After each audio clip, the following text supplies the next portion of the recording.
Oi, pessoal, tudo bem? A gente está aqui então para outra aula. Hoje nós vamos começar a falar um pouquinho sobre genética.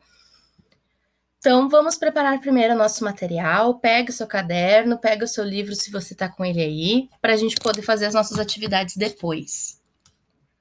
Bom, se quiser acompanhar o material escrito na internet, eu preparei lá para vocês. É só digitar no Google gg.gg/agathagenética, tudo junto, sem acento, que lá vocês encontram o texto dessa aula para vocês poderem copiar. Então, o nosso objetivo hoje é saber um pouquinho mais sobre hereditariedade, essa palavra grande, e saber quais são as bases da nossa genética humana. Então, palavra-chave da nossa aula hoje, hereditariedade. Saber um pouquinho como que as informações passam entre os descendentes. Então, desde a antiguidade, o homem procura entender como que ocorre essa transmissão das características de um ser para o outro.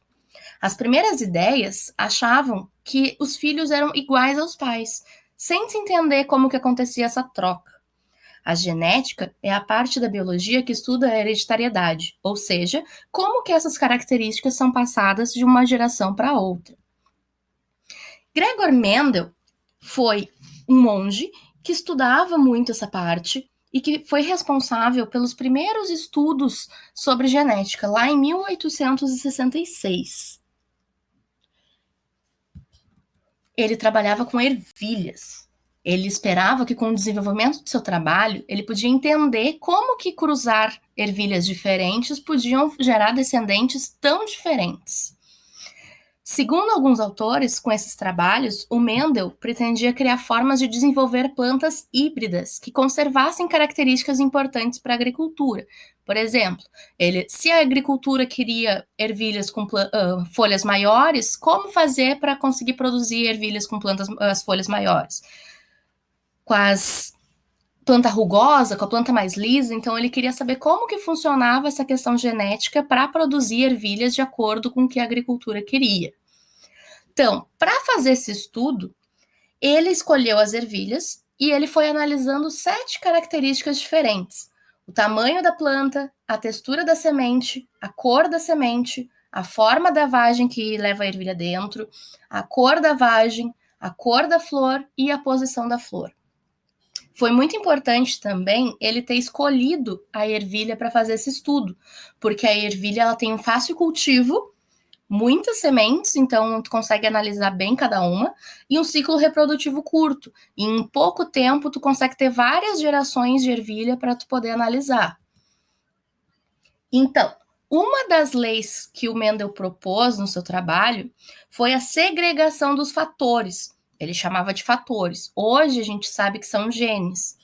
Segundo ele, cada pessoa tem um par de fator para cada característica e que se separa no momento da formação dos gametas. No momento da fecundação, o gameta do pai e o da mãe se juntam, levando consigo suas características. Então, o que o Mendel achava, né? Já lá em 1866, que nós recebíamos um gene do nosso pai, um gene da nossa mãe, para poder criar o nosso DNA, né? Nem existia ainda esse conceito, mas basicamente o que nós sabemos hoje de genética, o Mendel que colocou naquela época. Então, como o Mendel contribuiu de uma maneira tão grande com esses estudos, ele é considerado hoje o pai da genética. Os estudos do Mendel, no entanto, naquela época, eles ficaram muito esquecidos, porque as pessoas não acreditaram que aquilo que ele estava dizendo era de fato real. Só que lá por 1900, outros pesquisadores foram descobrindo coisas que o Mendel já tinha dito. E então a ideia dele começou a ser mais aceita dentro da sociedade da época. E hoje, então, se sabe que ele estava certo nos estudos que ele estava fazendo. O avanço da genética, ele mudou muito no mundo que a gente vive. Hoje a gente pode fazer clones, a gente pode fazer transgênicos, pode fazer um alimento que é resistente à praga, pode realizar teste de paternidade, né, de DNA, pode solucionar crimes, pode mapear doenças, saber se tem alguma ligação com algum gene, fazer aconselhamento genético, tem muitos usos que podem fazer. por que o Mendel, então, escolheu trabalhar com ervilhas? Ele fez todas as pesquisas dele usando ervilhas de cheiro, que o nome científico é Pisum sativa, que foi um sucesso essa escolha dessa espécie, porque essa leguminosa, essa ervilha, ela tem muitas características que ajudam nesse estudo, como fácil cultivo, a produção de grande quantidade de sementes, um ciclo de vida curto, como eu já tinha dito, além das características bem contrastantes e de fácil identificação. Então, eu tenho ervilhas dessa mesma espécie que são muito grandes, são muito pequenas, são muito rugosas, são muito lisas, então tu observar essas diferenças é muito fácil na planta.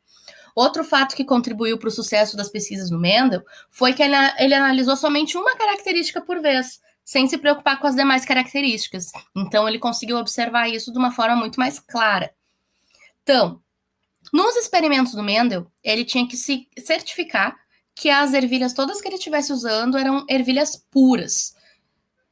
Como assim? Plantas, então, que eram de sementes verdes, que só originassem sementes verdes, e plantas de sementes amarelas, que só originassem sementes amarelas. Tá, mas como que o Mendel sabia que essas plantas eram puras? Então, o que ele fez? Para garantir que essa planta era pura, ele observava as ervilhas durante 6 gerações, o que demorava mais ou menos 2 anos. Se durante esse tempo, esses 2 anos, essas 6 gerações, as plantas originassem qualquer uma ervilha diferente da que era original, essa linhagem era considerada não pura. Agora, se ele plantasse uma ervilha amarela, que ela só gerasse sementes amarelas, em 2 anos, aí ele considerou essa planta uma linhagem pura. Mesma coisa com a ervilha verde. Uma vez que o Mendel conseguiu constatar que essas ervilhas eram puras, ele escolheu uma característica de cada vez. Por exemplo, a cor da semente. Então, ele pegou uma planta, né, com semente verde e outra ervilha com a semente amarela e chamou elas de geração parental, ou de geração P, como se fossem os pais. Como resultado desse cruzamento uma com a outra, o Mendel obteve todas as sementes de cor amarela, e essa geração ele chamou de F1. Os indivíduos obtidos desse cruzamento, o Mendel chamou de híbridos, porque eles eram diferentes das características dos pais. Eles não eram nem totalmente verde, né, nem totalmente amarelo, porque eles tinham recebido alguma informação genética verde. Em seguida, o Mendel realizou uma autofecundação entre indivíduos da geração F1. O que ele fez, então? Ele pegou os filhos que a ervilha verde e a ervilha amarela tiveram e fecundaram um com o outro, para ver o que eles iam dar origem. Como resultado, o Mendel teve 3 sementes amarelas e uma semente verde. Como os resultados, o Mendel tinha visto que o verde só surgiu depois, na geração F2, que foi que os filhos do F1, o Mendel viu que as amarelas eram um fator dominante. Quando eu tenho amarelo e verde, a característica ser amarelo domina sobre a característica verde. Então, ele chamou essa característica de ser verde de recessivo. Vários outros experimentos o Mendel fez para observar as características das ervilhas. Então, aqui, por exemplo, ele foi vendo que dominante, a forma da semente lisa, ela era dominante sobre a rugosa. A cor da semente amarela era dominante sobre a cor da ervilha verde.